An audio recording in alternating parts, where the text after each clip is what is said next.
কয়েকদিন আগেই 25শে বৈশাখ গিয়েছে, বিশ্বকবি রবীন্দ্রনাথ ঠাকুরের জন্মদিবস।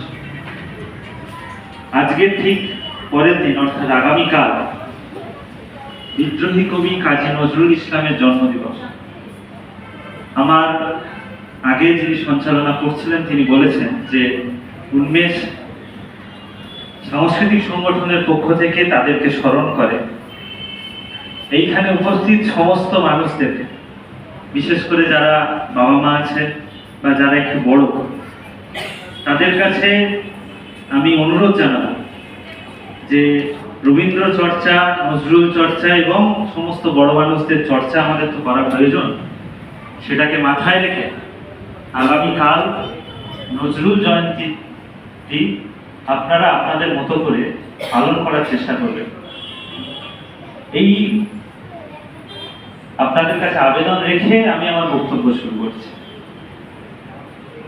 আজকে যখন এই উন্মেষ সাহিত্য বা সাংস্কৃতিক সংগঠনের পক্ষ থেকে আজকের এই সন্ধ্যেবেলা এই যে প্রোগ্রাম চলছে, আমরা এসে শুনলাম গান, কবিতা, নাচ, নৃত্য পরিবেশন, সমস্ত কিছু হলো।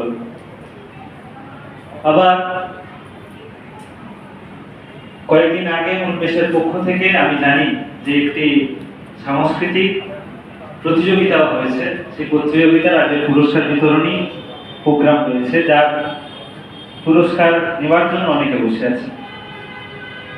কিন্তু তার আগে আমি কয়েকটা কথা বলতে চাই যে আজকে যখন এই সময় রবীন্দ্র এবং নজরুলকে স্মরণ করে আজকের এই যে সাংস্কৃতিক প্রোগ্রাম বা আজকের এই যে সাংস্কৃতিক সন্ধ্যা আমরা আয়োজন করেছি, সেই সাংস্কৃতিক সন্ধ্যার আয়োজন যেন শুধুমাত্র উদযাপনের মতো একটা ঘটনার মধ্যে আমাদের মধ্যে থেকে না যায়।